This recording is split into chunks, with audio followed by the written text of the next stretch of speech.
Hello.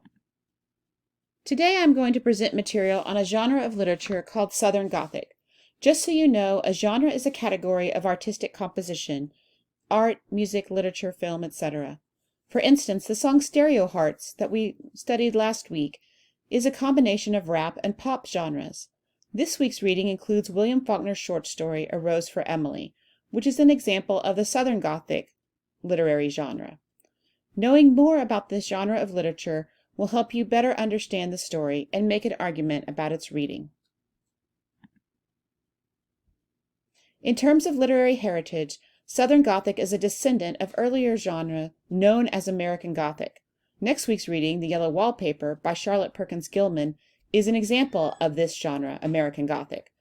Other prominent American Gothic writers include Edgar Allan Poe and Nathaniel Hawthorne, as well as Washington Irving, who wrote The Legend of Sleepy Hollow and Rip Van Winkle, and also Joyce Carol Oates, who is a more modern-day Gothic writer. Southern Gothic literature can trace its heritage back further than the American Gothic works, all the way back to the first ever Gothic novel, The Castle of Otranto by Horace Walpole, published in 1765. The novel includes many elements that would later become very popular in Gothic literature. It has family curses, the supernatural, a mysterious and lonely setting, and many of the character types that would be associated with this genre later. But Southern Gothic as a genre also reflects its own time period. Southern Gothic as a genre began in the early 1900s.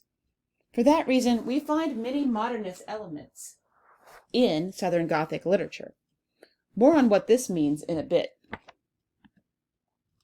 This diagram demonstrates the combination of Gothic with the castle and modern with Frank Lloyd Wright's Falling Water House elements into the new genre of the Southern Gothic with this old plantation that is being taken over by nature. The Gothic movement is known as an aesthetic movement because it appears not only in literature, but also in art, in architecture, and music. It exists as a special branch of the larger Romantic movement, which was most popular from the late 1700s through the mid-1800s. This is Romantic with a capital R, as many Romantic works do not actually deal with themes of love. Romanticism was an artistic rebellion against the focus on reason and science so championed in the Enlightenment. You see a Romantic painting on this slide, Wanderer Above a Sea of Fog by Caspar David Friedrich, a German artist. In terms of Romantic movement, think about the classical composer Beethoven. Gothic literature has several distinct features, many of which appear in Southern Gothic works. In Gothic works, the setting has a powerful effect on the plot, to the extent that it operates almost as a character. These settings could be urban or rural, but they definitely have a scary edge to them. Gothic novels often feature castles prominently, and many times these castles are in some state of disrepair. Nature, in Gothic and Romantic works, is a beautiful but scary force. It is what the Romantics called sublime.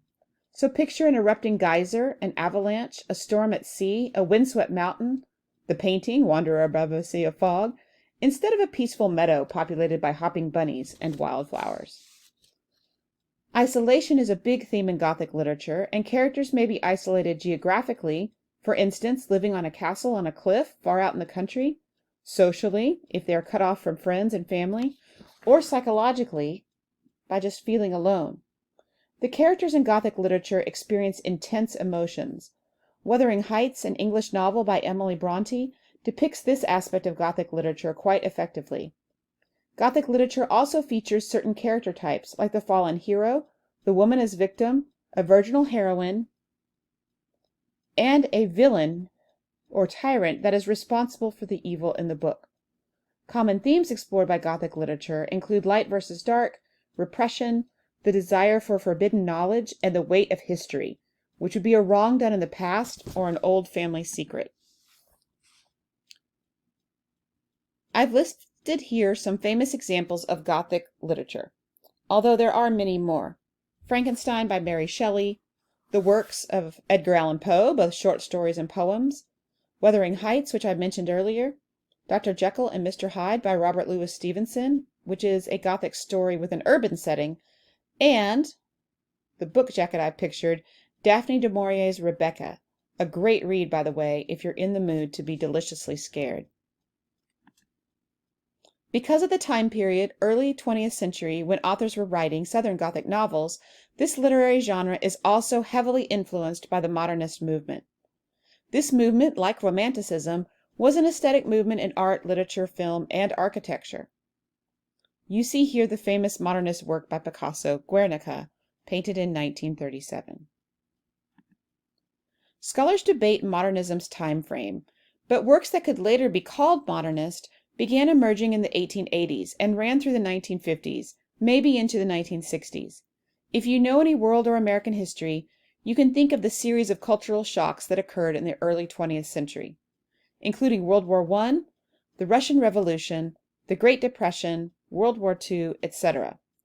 Modernist art of any type often treats the theme of individualism and engages in artistic experimentation, as you could see from Picasso's Cubist work, Guernica.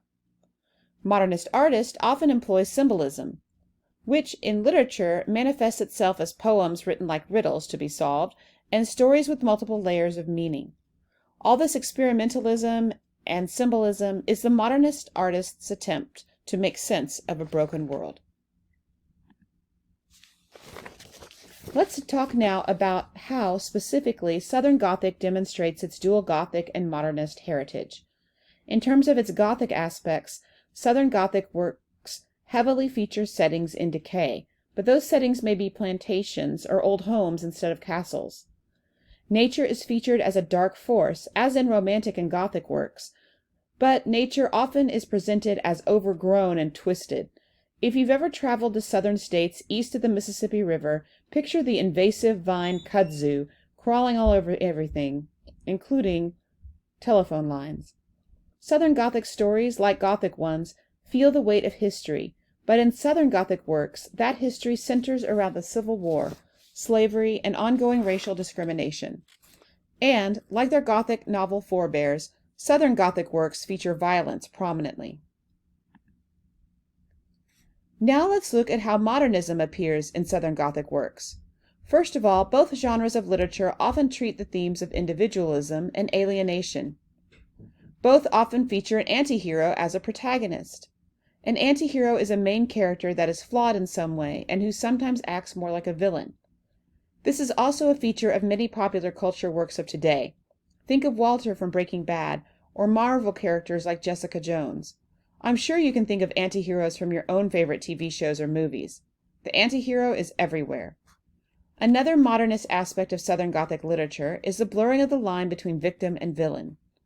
You will definitely see this in Faulkner's A Rose for Emily.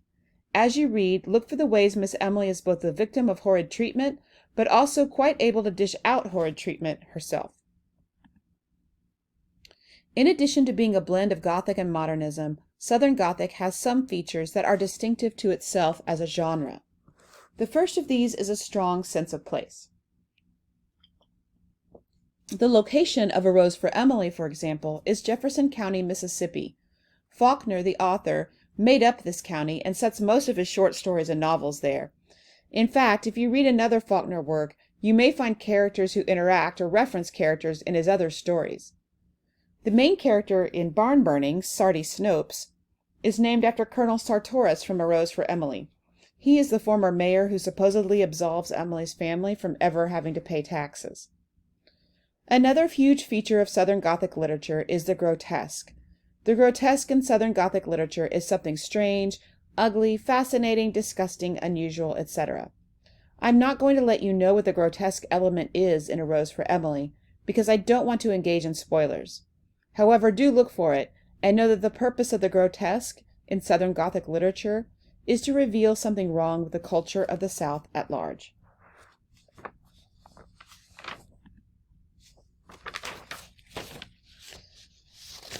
As I draw towards the end of this video lecture, and you prepare to read A Rose for Emily, I'll leave you with this quote from modern-day Southern Gothic writer Pat Conroy.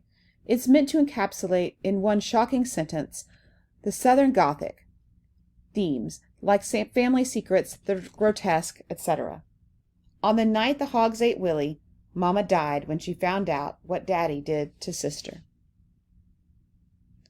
For a more detailed examination of what Southern Gothic looks like, this time in a music video, I would advise you to follow this link to Taylor Swift and the Civil War's Safe and Sound from the movie The Hunger Games.